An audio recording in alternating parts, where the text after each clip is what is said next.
Hello, everyone. Thank you so much for joining me for WLBT Plus. My name is Kara Shirley, your digital news desk host, and it is Thursday, June the 19th.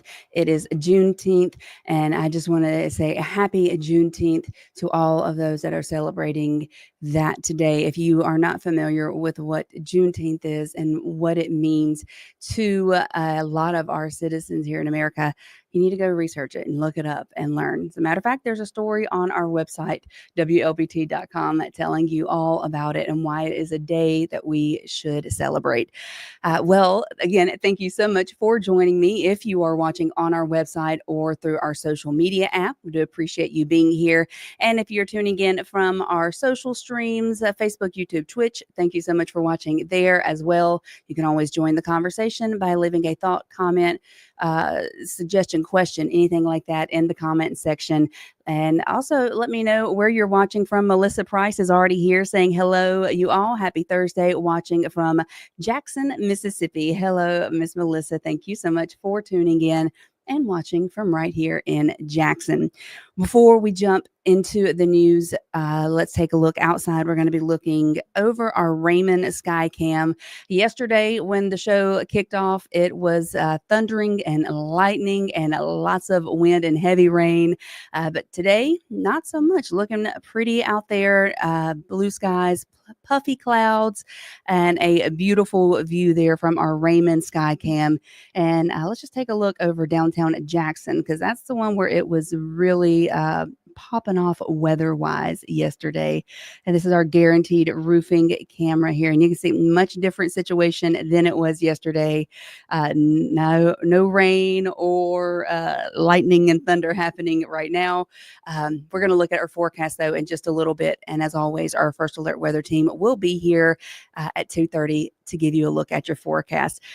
Britt tuning in saying, hey, Kara, hello to you, Britt. I hope you're having a great day. And Shakia is saying, hey, everyone, I'm watching from Mississippi.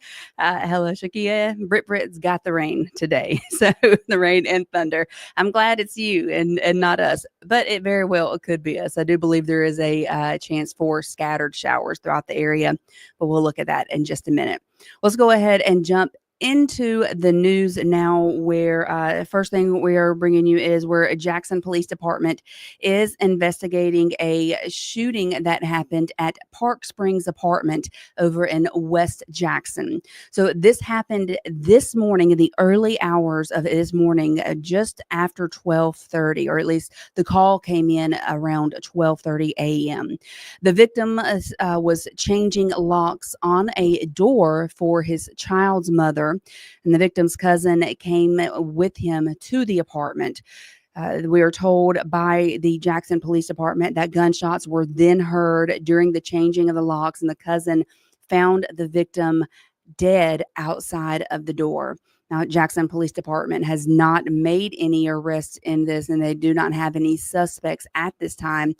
But again, Park Springs Apartments in West Jackson, just after 12:30 this morning, or around that time frame, is when this happened. If you live in that area and you have any security cameras, Ring doorbell cameras, check that footage and see if you can find who it was that committed this crime. Pass that information along to the Jackson Police Department, or you can contact Crime Stoppers. Brenda is saying that it is raining over in Canton. All right, well, it's up there. I'm glad it's not here. Not right now. Seems like every time I get close to, at least this week, every time it's almost time for me to go home, it starts pouring down rain. And I'll just sit here and wait until the rain stops. So hopefully that rain will hold off until it's time for me to go. So yeah, Melissa saying hello to Shakia. Shakia saying hello to Melissa. I love that, you guys. Talking back and forth. That's what it's all about here. This is our interactive newscast here. So, but I bring you the news in a different kind of way, and I appreciate you guys hanging out with me. So now we're going to stay here in Jackson with more sad news, and this comes out of North Jackson. Jackson Police Department says that a man was shot multiple times on Gentry Street near Edwards Avenue. So here's the map on your screen. You can see where the scene was. Officers identified the victim as 53-year-old Troy Howard Jr. Troy did unfortunately die at the hospital from his injuries. Jackson Police Department said that the suspect was last seen walking north on Livingston Avenue.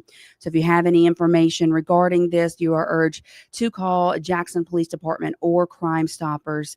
But again, here is the area on the screen where this happened. And that is a very sad situation there.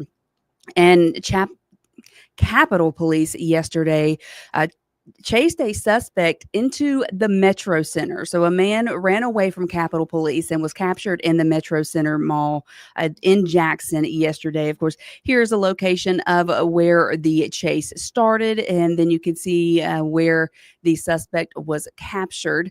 So started around Alabama Avenue, then he was captured at the Metro Center Mall.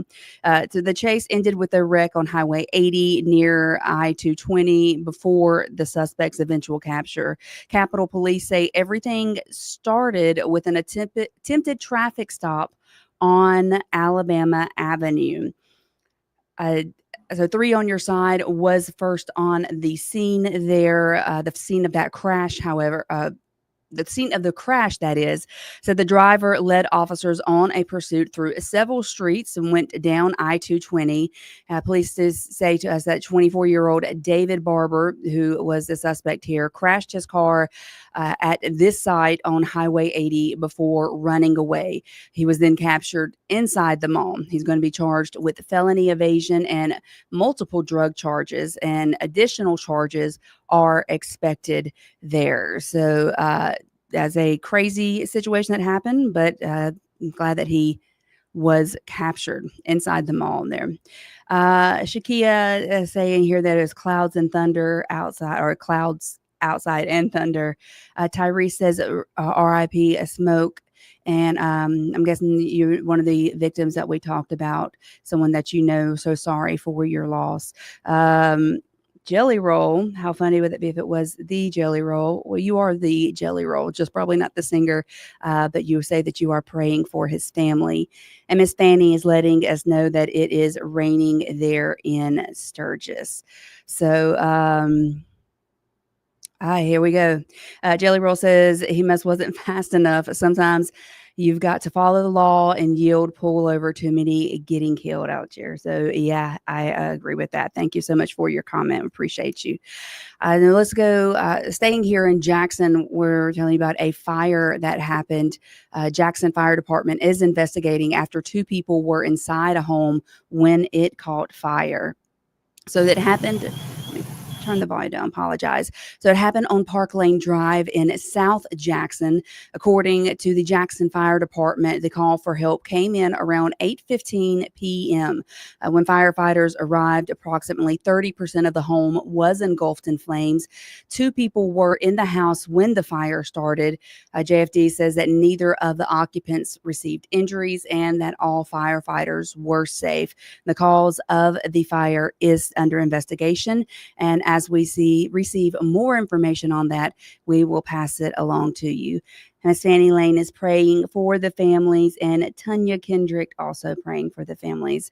Maddie, I thank you so much for that compliment there. I appreciate that a lot.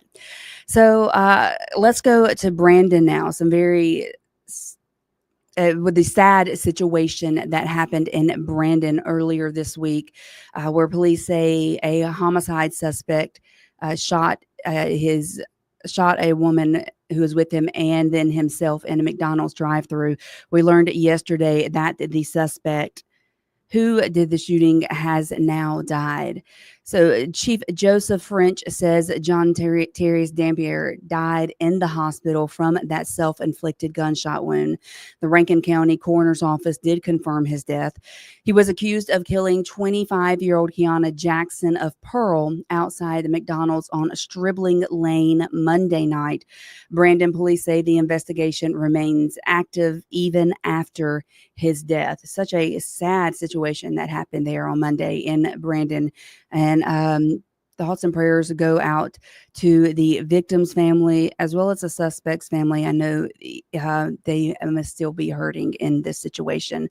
Thoughts for everyone. Now we're going to go to McComb, where there is a man who is wanted for armed robbery of a Dollar General. So, according to the Pike County Sheriff's Office, this armed robbery happened on Tuesday around 10:09 p.m. It was at the Dollar General that is located on off Highway 570. So, what we were told is that a man approached the store shortly after closing time. Here he is on your screen. He forced entry through the front door. Pike County says the suspect, who is described as approximately 6 feet tall, was masked and demanded cash while brandishing a firearm, as you can see here in this picture. That's when the store's clerk was threatened and instructed to provide cash from the register. The masked suspect then left the store with an undisclosed amount of money. So if you have any information regarding this incident, again, this happened in McComb at the Dollar General, which is located off of Highway 570 around 10 o'clock at night on Tuesday.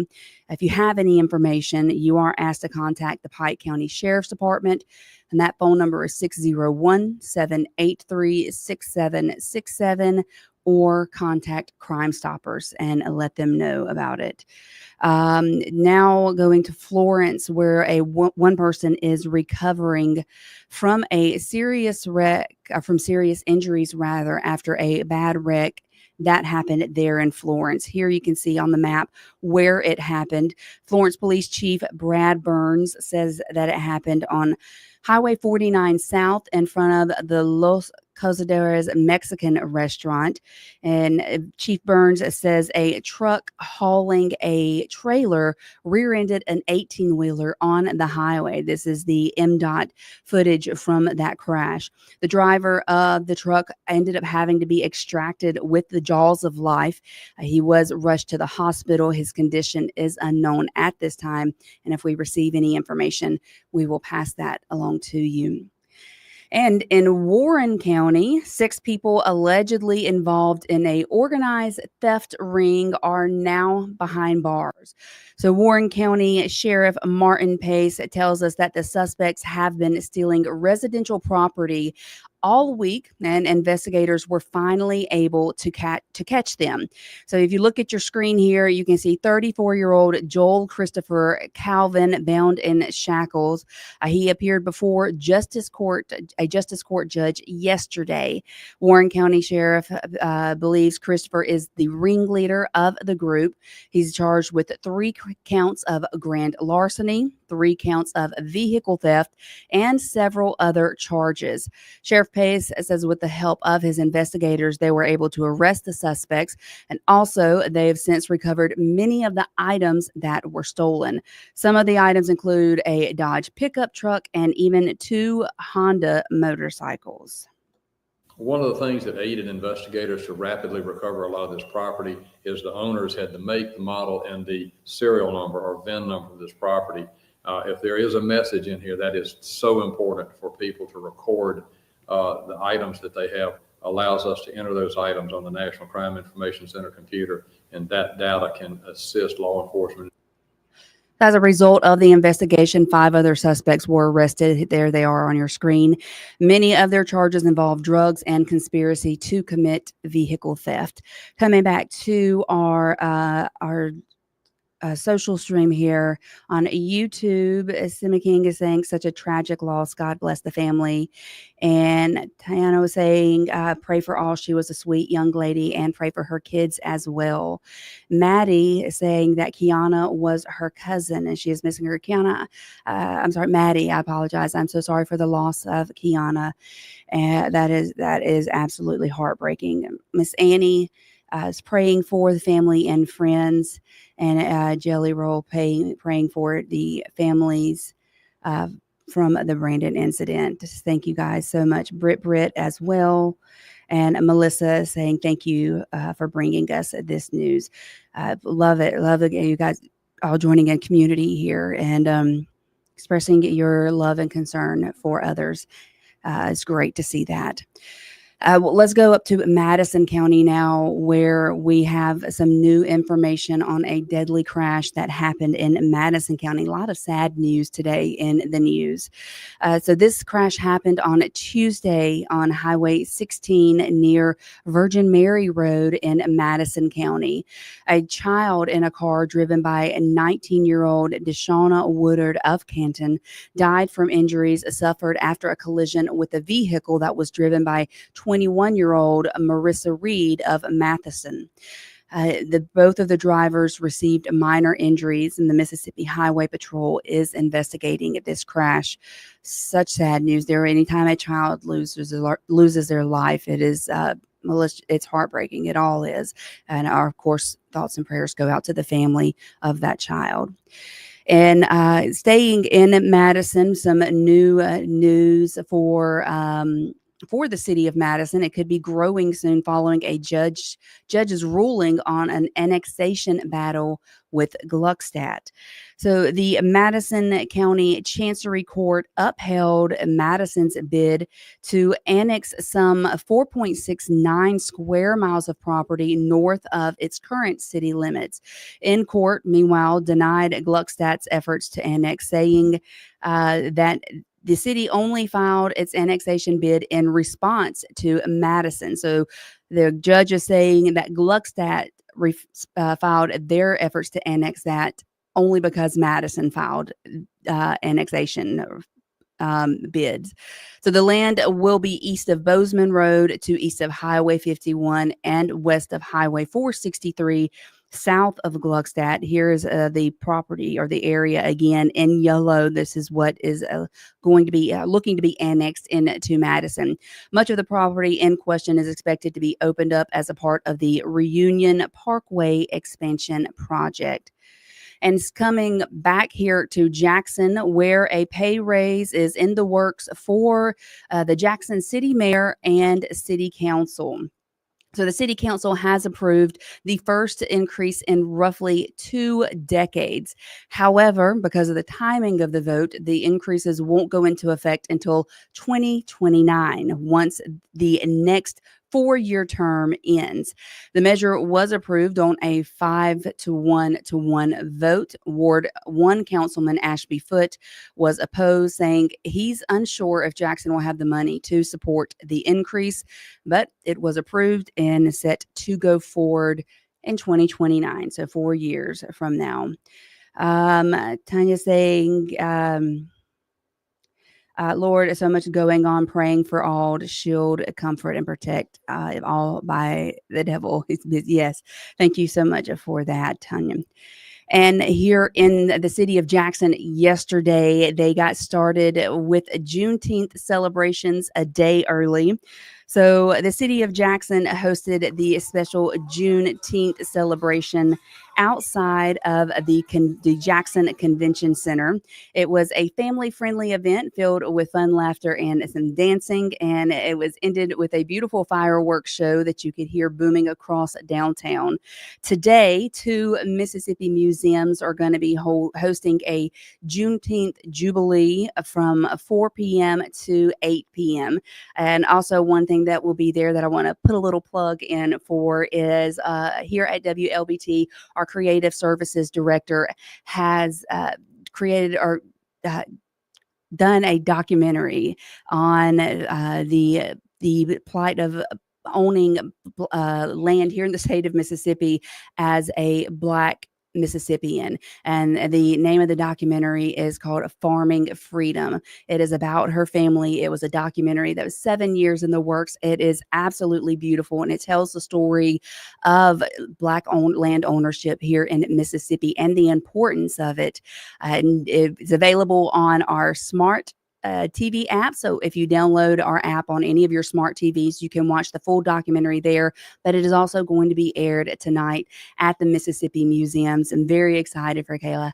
If you haven't watched it, you really need to watch it. It really is an awesome documentary. I watched, I was just enthralled the entire time, captivated watching it. So some good news there. And of course, again, happy Juneteenth. So, to all of you that are celebrating. All right. So, before we look at our forecast and we talk about new principals that have been hired for the Jackson Public School District, let's hear from our sponsors over at Jackson Water. Hey, Jackson, curious about our water system? Join the Jackson Water Academy to get the inside scoop on our water and sewer operations. 3 sessions, 3 months, and a whole lot of hands-on know-how. You'll even get a behind-the-scenes tour of the O.B. Curtis Water Treatment Plant. So if you're ready to dive in, head to jacksonwater.com/Water Academy or give us a ring at 601-500-5200 to apply. But hurry, spots are going fast. And again, thank you to Jackson Water for sponsoring WLBT Plus. Let's look at our forecast real quick. Let's look at our temperatures outside, see what we are sitting at across the area. And as you can see, pretty warm out there. I don't think that Carthage's numbers is accurate. It's probably not 69 degrees up there in Carthage, but I'm sure the Jackson numbers are pretty accurate, sitting in the upper 80s and even into the 90s around the area. If we look at our current radar, you can see we do have that rain in Smith, Scott, Leake, northern Madison County, Holmes, and Atala. You know, maybe Carthage's temperature was right with the rain moving through. It gave it a quick cool off, and it's probably going to warm right back up. But this is our current radar out there. So if you're driving around those areas, just be prepared for those scattered storms. Over the next 12 hours, you see we're dropping down into a 0% chance of rain overnight, and it looks like I may actually have the opportunity to go home on time and not wait for the rain to stop. And over the next 7 days, looking pretty good. Our chances of rain have kind of dropped off, but it's still going to be pretty warm. Pretty warm out there, sitting in the low to mid 90s. And I'm sure with humidity levels, it's going to feel like a lot hotter than that. For those details on that, you want to make sure you're here at 2:30 for the First Alert Weather Team as they give you a much more eloquent and polished version of the weather forecast than what I can give. So Jackson Public School District announced yesterday that they have appointed 8 new school leaders. So this group of seasoned administrators and educators are going to serve as principals beginning in the 2025-2026 academic school year. Superintendent Dr. Eric Green says that these leaders bring a wealth of experience to their new roles. And Green adds each one has demonstrated the vision, instructional knowledge, and commitment to equity that will continue to advance the district's mission of developing scholars through academic excellence and strong relationships. And as a side note, all of the new principals are women. So I think that's pretty exciting there. Congratulations to all the new principals, and we hope much success happens for you. And plus, another thing that's happening for Jackson Public Schools this weekend is they're offering an additional registration opportunity for parents and guardians. So that is happening this Saturday, June 21st from 10 a.m. to 2 p.m. at Kirksey Middle School. So to streamline the process, families are strongly encouraged to complete preliminary online registration before attending the in-person event. Parents should contact their schools directly or by email to obtain the required SNAP code for online registration. There's a good opportunity to get your child registered for school on the weekend if you work during the week and it's hard to get out there during working hours. And a crazy story out of Jones County, where the sheriff's department there responded to a call involving a deceased alligator on the roadway early this morning. It was around 3 a.m. When they received the call, or when they arrived at the scene of Highway 84 East near Eastview Drive, after learning of the crash involving a Chevrolet Cobalt passenger vehicle. Now, those are not big vehicles. If it hit, that alligator does not look too hurt. I mean, he got he is deceased, but physically doesn't look too messed up. I'm pretty sure that Chevrolet probably was. So Sergeant Jeff Monk arrived and discovered the alligator, a 7-foot alligator there it says at the edge of the roadway. Of course, the vehicle was disabled after hitting it. The female driver, age 20, was thankfully uninjured in the incident, and the vehicle was towed away from the scene after receiving the damage. Mississippi Department of Wildlife, Fisheries, and Parks was notified and responded to the scene to investigate it and document it. So I had that happen to me one morning coming across the causeway near the Ross Barnett, and coming around a curve, there was a big alligator in the road. I didn't hit it, thankfully. I almost did, but I didn't hit it. They will tear up your vehicle, as we can see in this Chevrolet Cobalt was disabled, had to be towed away. Thankfully, the driver was uninjured. Sadly, the gator did not make it out alive. And Maddie says, I don't do alligators, me either, Maddie. And I live right on the Barnett, and I hear them growling very frequently out there. It's very scary sounding. Britt says that alligator is probably taller than me, and it's definitely taller than me. My husband even is 6'6". He's 6'6", 6'7", and the alligator is taller than him. That was a large alligator out there. Couldn't imagine coming up on that in the dark hours, 3 o'clock in the morning. And then bam, you hit it. Probably a very scary situation for that young lady. Then you don't know if it's deceased or not. Do you get out of the car and check or not? Oh my goodness, probably a very scary situation for her. And yesterday was a really exciting event in Flowood with our St. Jude Dream Home. It was a floor signing day there. A very special group of people had the chance to leave their mark on the home during the ceremony at the house. So this very noisy. They're very excited people. This St. Jude tradition brings together everyone involved in the process, including the builders, sponsors, and even families of patients. They're invited to sign the floor before the final touches are added to the dream home, which I think is a beautiful opportunity there for them. Many left messages of hope for the future winner of the dream home. Watching the kids, when you hear the stories that you hear from the kids that have been to St. Jude and what they've been through, it made us just want to get in and get involved and say, this is what we want to do. So tickets are $100 each, and each and every cent of that $100 that is raised goes towards St. Jude's Children's Research Hospital. So if you buy your ticket by next Thursday, June the 26th, you will also be entered into a drawing to win a bonus prize of a $10,000 Visa gift card, courtesy of Elliott Law Firm. Just call this number on your screen to purchase your ticket, or you can go to Wlbt.com. So not only are you, by buying a ticket, are you registered to win a dream home, which is a beautiful, very large home. You can find the details on our website. But if you get it before next Thursday, you could also be registered to win the $10,000 Visa gift card. And you could win both, or you could win either one. So you don't have to win the home to win all the bonus prizes. And so make sure you get that ticket purchase in. But most importantly, you're helping the St. Jude Children's Research Hospital. And, they never charge anybody, any patients, families for any treatment. It's just one of the many things that they offer to patients so that they don't have to worry about how to pay for the treatments when their child is sick.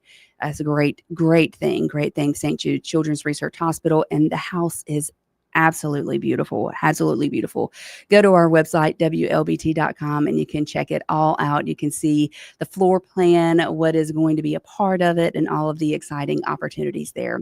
But that is going to be it for WLBT Plus today. I appreciate all of you for tuning in and talking to me.